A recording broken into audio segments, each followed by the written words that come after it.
Davi, eu queria começar assim, você falando como é que você chegou no esquema do louvor e adoração, do seu processo de conversão, você como músico, mas a partir de um chamado que você falou, cara, eu preciso me envolver com louvor e adoração. Quando se deu esse processo, Davi? Então, vamos lá. Eu nasci num lar cristão, né? A geração anterior da minha mãe, que é da minha avó, que é aquela irmã do coque, aquelas irmãs de oração, Sei. do joelho no chão. E então minha avó já tinha mergulhado minha mãe, minha tia, a família, né, no evangelho. Então, quando eu nasci, eu já estava desde pequenininho indo para o ensaio do coral, que minha mãe cantava, minha avó cantava na Igreja Batista em Jardim América. Legal. Então, logo aprendi a tocar, me apaixonei lá pela bateria, comecei tocando algumas coisas. Já criança ali, peguei os primeiros acordes, aí tinha o coral infantil da igreja, depois tinha o louvor da igreja. E nessa fase, quando eu era ainda o início da adolescência, eu ouvia uns caras que eram muito voltados para esse ambiente de adoração vertical, né? Que era o Asaf, né? Ademar de Campos. Um pouco depois eu comecei a ouvir muito, e foi até ouvir mais ainda, foi o Bené Gomes. Bené. O Bené, cara, as Quem músicas tá de aqui na Coelho é um negócio é fenomenal. tem gente famosa aqui na live, é o Fael Magalhães, cara. Que isso, outra patente alta. Fez back em vários projetos que eu produzi. Gravou, gente. E foi durante muito tempo o backing da Aline Barros, né? Foi isso mesmo. Ele com a irmã dele, pô, a Jane. É. Jane, cara, essa galera. Tem uma carreira solo agora muito bem estabelecida, um ministro de louvor, muito fera também. Pô, ele é um cara muito. Maior saudade dele. Um beijão pra você aí, Fael. Obrigado pelo carinho da companhia aqui, Fael. Tamo junto. Legal. E aí, como eu estava te falando, eu ouvi muito o Bené. O Bené me influenciou muito, assim, com as canções dele da época do Koinonia. Do esquema do Koinonia? Oi? Lá do esquema do Koinonia, quando era Isso, oriundo, aquelas canções dele. lá de Goiânia. O Espírito de Deus está aqui, operando em nossos corações, bicho. Isso é sério demais, cara. É, demais. E aí, o que aconteceu? Aí depois eu fui entrando assim naquela fase de curtir muito o rock and roll, porque surgiu também, tinha o Rebanhão. O Rebanhão, quando meu pai trouxe o disco para casa, eu fiquei doido, né? Era o LP, né? E aí eu fui em alguns eventos do Rebanhão. Mais doce que o mel. Doce que o mel. Janires e companhia, né? Janires, Pedrinho, Paulo Marota, Carlinhos Félix. Era um negócio muito bacana pra gente que era jovem. Eu ia no Canecão ver o show dos caras, eu ia onde eles estavam. E aí eu fui curtindo muito essa vibe da pegada mais pop rock, né? Garoto e tal, pô, já tinha tocado batera. Mas sempre nos ambientes, na igreja local, voltava a ter as canções do Bené, né? Legal. O único que é digno de receber. Então o que acontece? Ainda que eu tenha tido bandas, eu já fui de algumas bandas e tal, e teve o lance do rock, aí depois veio a oficina e tal, mas sempre a essência do louvor e adoração estava cravado aqui dentro de mim, né?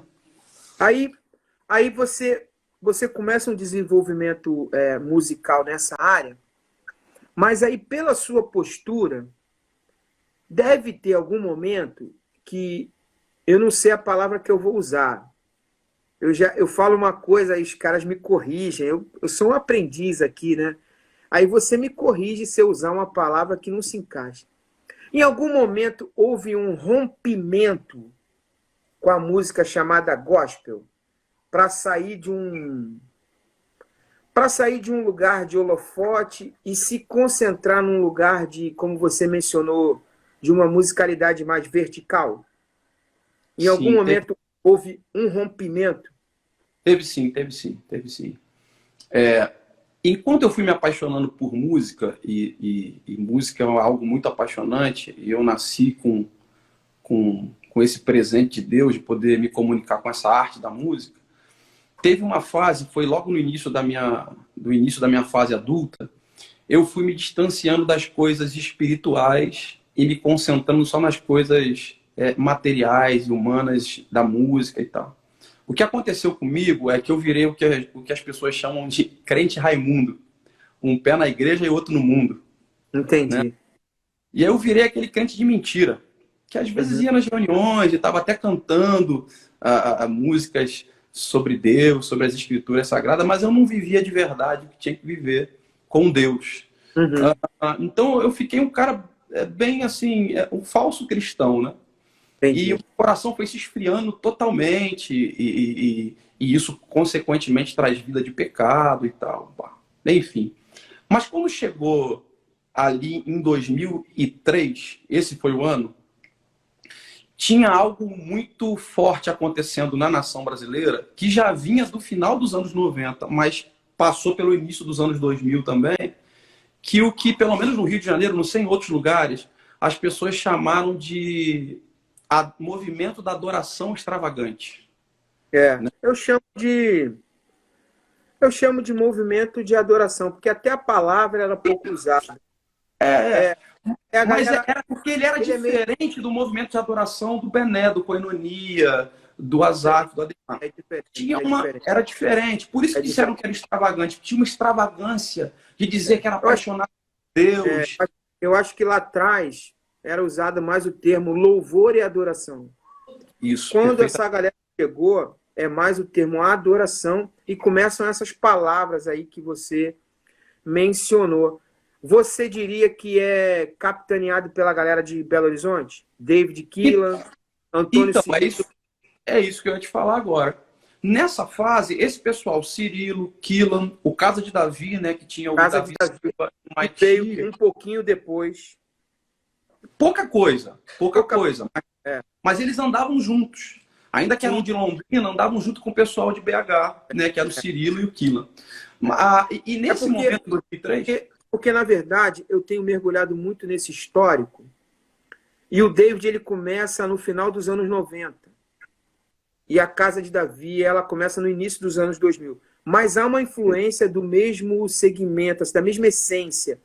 Agora, é uma galera que ela tem uma influência de um casal, Davi. Eu não sei se você está ligado. Você deve estar ligado. Tem um Dan casal... Duque e Marty Duke. Exatamente. Então, eu ia chegar nele.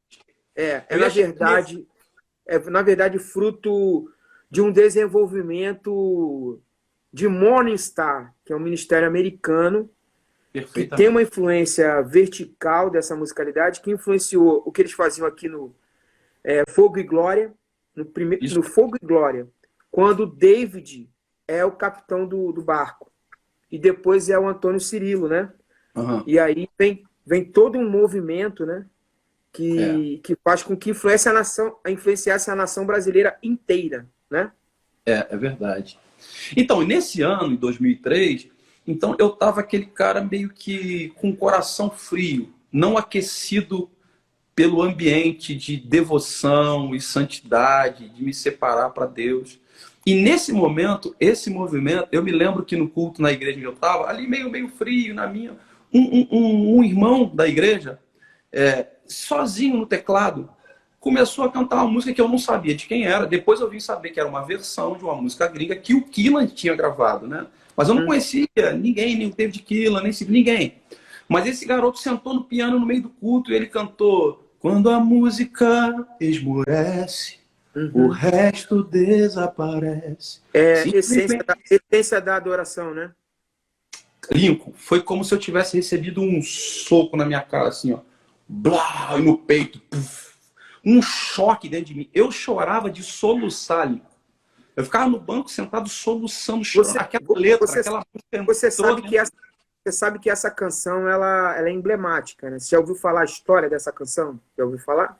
Sim, exatamente. Depois É, eu fui pesquisar. Depois eu fui pesquisar. Mas nesse momento, assim, te respondendo, onde foi o momento da virada de chave dentro de mim? uhum. Foi esse momento ali em 2003. E aí um amigo meu da igreja local falou, cara, deixa eu te mostrar outras músicas desse segmento e tal. Me mostrou também o caso de Davi. Eu te confesso que por estar vindo na área musical, quando eu ouvi a primeira vez, eu achei a musicalidade dos discos um pouco fraca. Pobre. Era pobre. Mas quando eu prestava atenção na essência, era um negócio muito de verdade, cara. Era muito É. profundo o que se dizia, o ambiente que eles captavam, né, das gravações. E aquilo me tocou e eu comecei a ir até as conferências. Elas aconteciam em Honório Gurgel, na comunidade de Honório Gurgel. Bento Aconteceu Ribeiro. ali em Bento Ribeiro. Eu vou usar a seguinte expressão. Eu acho que eu me internei em todas essas conferências de adoração. E quando essas canções me pegaram e começaram a me transformar por dentro, junto com o Danduque e a Marte, tiveram dois caras que me tocaram muito, porque eles eram os caras da palavra. Ainda que cantassem algumas canções, mas na palavra, a forma e a paixão com que eles comunicavam, então era o Gregório McNutt e o outro era o Judson de Oliveira. Esses dois caras, eles, sem saber, eles me sacudiram por dentro com o conteúdo da mensagem do Evangelho, com paixão. E o que eu fiz, eu fui para Mateus 6,6. Fui encarnar Mateus 6,6. Entra no teu quarto, fecha a tua porta, busca o teu pai que está em secreto, e aquele que está secreto te ouvirá. Eu fui pro meu quarto, cara. Aí aconteceu o que você citou aí.